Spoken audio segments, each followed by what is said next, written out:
Hi Maya, welcome back to my channel, Kurumjari. Ngasi di full body everyday workout ayuk nungthin nungdang loi tawba yai. Chak chadringai da tawbana di best ayuk nganta aduga chak chasalaga di pung ahum mari ngai biraga. Ahambada haurasi.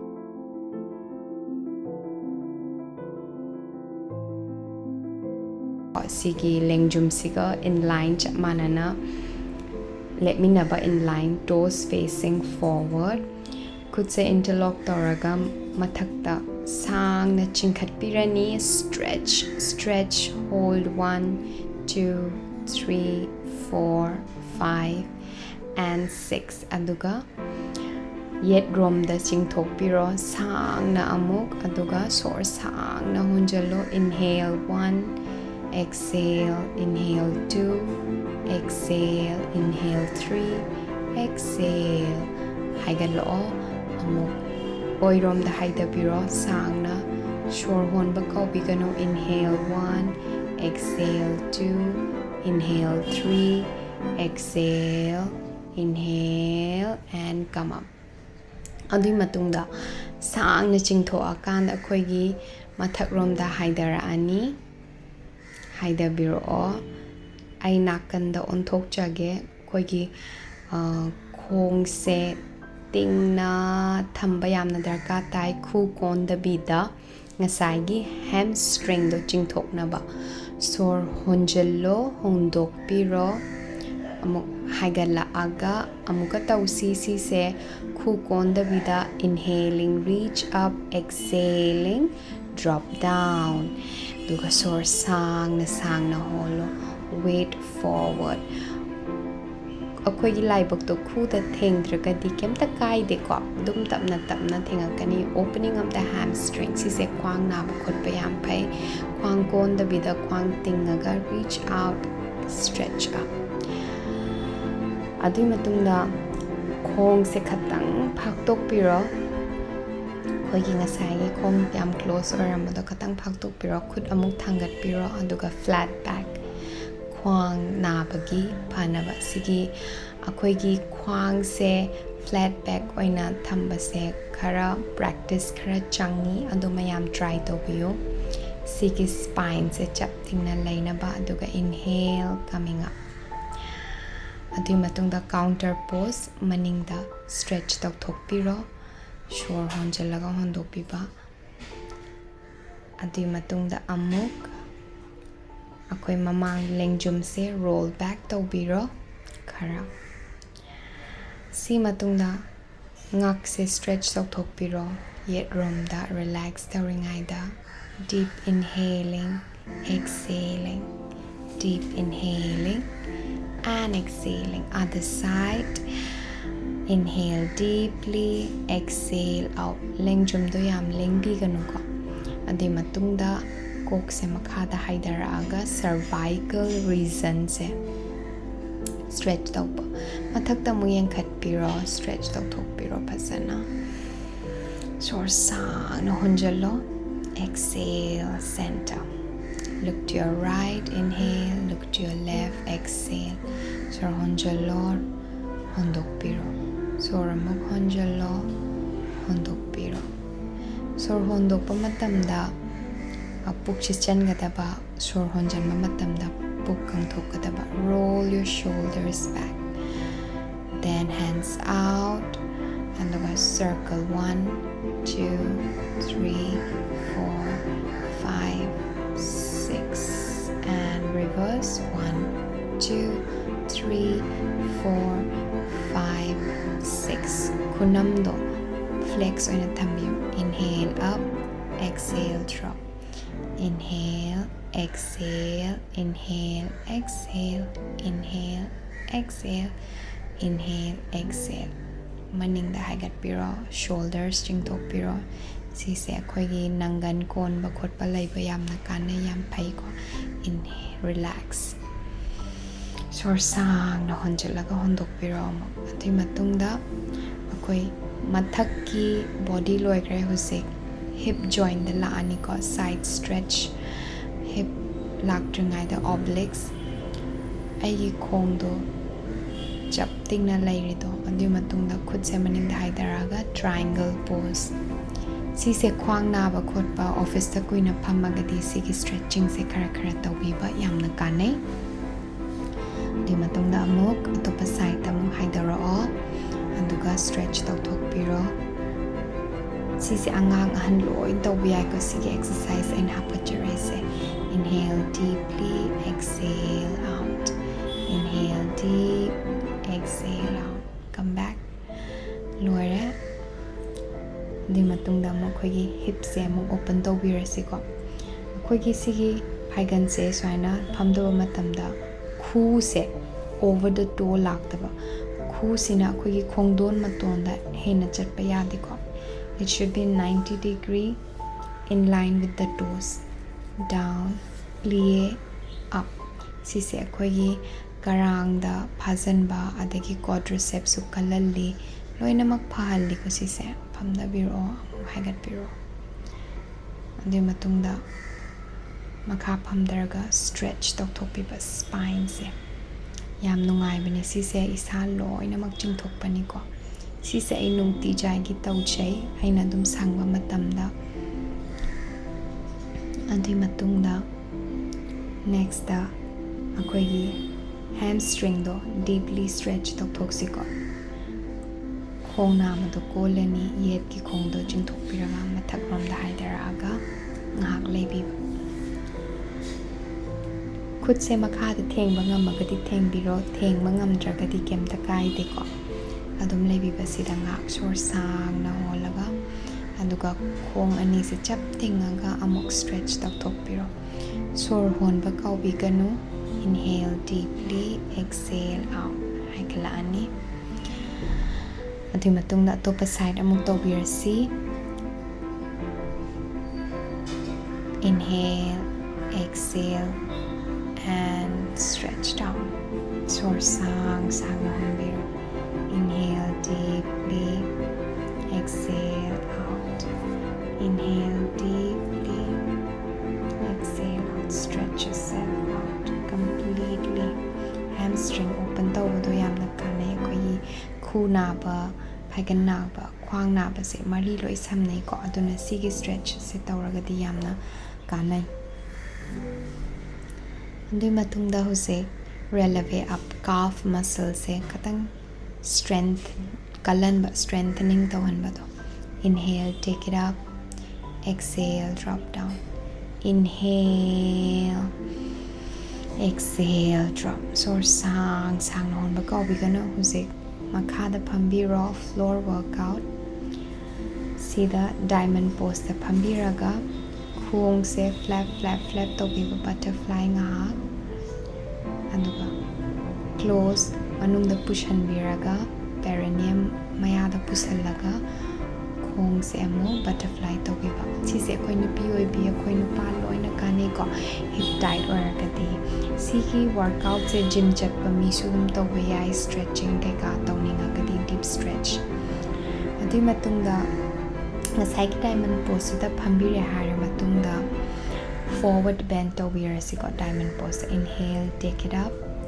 exhale drop down haidaro aduga shor sang na holo inhale deep exhale out inhale deeply exhale out inhale deeply exhale out so hondo I khudingi makhada dum tapna haida pirakpa si pose da kuina layerga di yamna kanai koigi relax tawiko spine dagi khwang na ba khotpa loina makpai hip su open tawiko adi matungda sor honjalaga haigat piro off exhale hands down sigi matungda amuk mamangda onbiraga aina uchatoise akoigi lateral stretch se sisu office da kuina phammagadi chakri da kuina phamba khwang anaba lergadi sigi stretch se mo yam kanai ko inhale take it up and exhale stretch to your right side sang na tingthokpio sor honba kawiganu. Inhaling deeply. Exhale out. Inhale deeply. Exhale out. Inhale, come up. Lore. Adu matunda. Yet rom lore matunda. Oi rom da muk tawbirasi ko. Khong do tingthokpira sangna. Hips to square da thamiba. Khoi khwang se square di chap tingna maning makha chingthoktabida chumna thamiyo aduga stretch. Sise koi gi side da noiragadi sisu pathai ko si tawda. Inhale deeply, mindful breaths. Exhale out, be happy, keep smiling. Inhale, come up. Nungtijagi isa sajen tawbase amna kanai at least minute kuntra tranga lauthokpiba. Adui matungda karang phaktokpiraga angamba dum tawbiyu ko ngamdraga su kemta kaide khara dum angamba dum tawbiyu. Inhale, take it up. Aduga namaste. Adui matungda support pi akoigi khong se chapting dragadi support pibiyu ko maning aduga side stretch amuk tawbiro. Inhale, exhale. Inhale deeply, exhale out. Main di shore siniko. Shore se inhale tawa matamda puk kangthokpa kawbiganu. Exhale tawa matamda puk se sichanba abdominal. Sore honbe matang da so ay Instagram da hapkachar kani ado mayam ay Instagram da yengbiraga ahama da sore honba to dum tambiba su kemta kaide ko kara idea lainaba si sore hondo honjin tawbiba lepi daba adu matungda khong se pushalani amuk diamond dang hak laibiro relax tawiraga katang nombiyo ngasagi phaktok ubado hips join do. Adu matungda sigi stretch se pigeon small pigeon stretch kawi ko akoigi ngasagi phaigan gi side da tightness leiba mayam do adu hangdoknaba akoigi ngasagi khongpak se ga akoi khu siga chap manaba in line da thamgadaba aduga ngasagi khongpak tuna khu mathakta thambiraga tapna haidabirakpa khongai chanba mak natte ko ai mayam munna yengbiu sise akoigi ai khongpak se khugi hek makhada leizaraga stretch tokthokpani ko mayam na sise squatting pose yam taragadi squatting yam tawbiragadi sigi se stretch haipet tawbiba yam kanai gym da adui matungda amuk atopa side amuk tawjarasi khong do haigalani amuk thambirani aduga makhada tapna haidabiro. Inhale, kut haigatlaga amuk makhada tapna haidarakpa yai tapna haidabiro. Makha a yowa haidarakpa ngamdraga su kemta kaide ko adum angamba dum tawbiba. Inhale deeply, exhale out. Inhale deeply, exhale out. Mayam sigi exercise se tawbira matungda comment da bibira o kai feel tawi kai change lake hapta ama 10 days pb gara 11 days pb gara 12 days pb gara nungti khara tawiyo. Adui matungda cat and cow come to all four pose. Sise khwang spine se flexible oina thamba yamna kane ko akhoi spine sida amuk loi samnai ni ko shingli nauri mayam se dona spine se yamna stretch tawba nungdishagi sigi movement se inhale look up, exhale drop down khara tawbiba nungtigi. Inhaling looking up and exhaling look down. Inhaling up, exhale. Di matungda puppy pose khwang gi spine se loina mak chingthok ningai sumaina thabak makha sida phakta thengbiraga makhada thengbiraga thambi shor sang ngambiyo haigat pira ani adi matungda amuk child's pose se lebiro balasana or shirshankha asana. ꯈꯨꯠꯇꯣ ꯅꯥꯀꯟꯗ ꯊꯝꯕꯤꯔꯒ ꯁꯣꯔ ꯁꯥꯡꯅ ꯍꯣꯟꯕꯤꯔꯣ. Holding 1, calming our mind. Anxiety ꯂꯩꯕ ꯌꯥꯝꯅ ꯐꯩ. ꯑꯍꯤꯡꯗ ꯇꯨꯝꯕ ꯌꯥꯗ꯭ꯔꯒꯗꯤ ꯁꯤꯒꯤꯁꯦ ꯇꯧꯕꯤꯔꯒ ꯁꯣꯔ ꯁꯥꯡꯅ ꯍꯣꯟꯕꯤꯕ.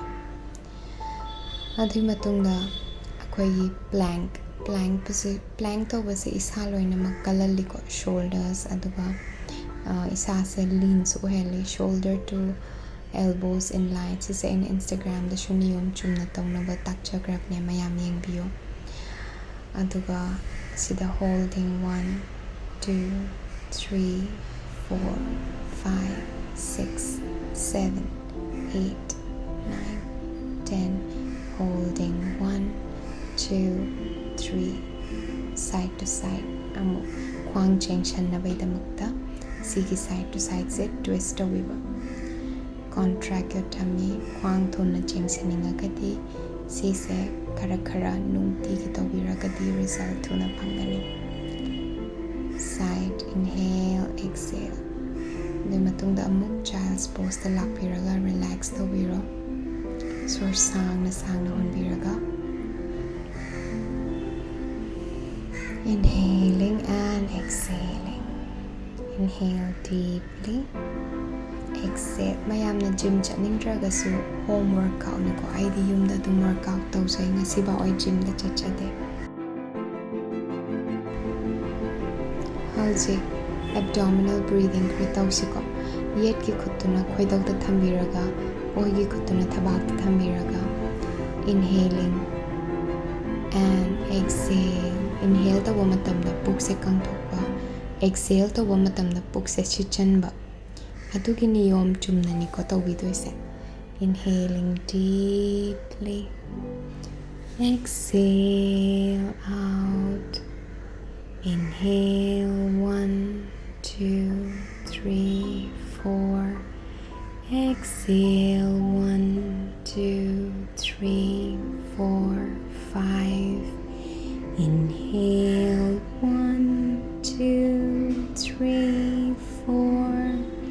Exhale 1, 2, 3, 4. Stay in a meditative mode. Mid uisalaga ngahak laybiba. Mayam, aigi channel se subscribe tawba kaubigano. Subscribe tawbiyo. Mathang exercise hapacharake. Mayamna exercise khangningba isa nungaittabagi leiragasu comment ta haibirao. Ai mayamda takcharake. Thank you for joining this session. Mathangida amuk thengnarasi mayam. Thank you. Kurumjari.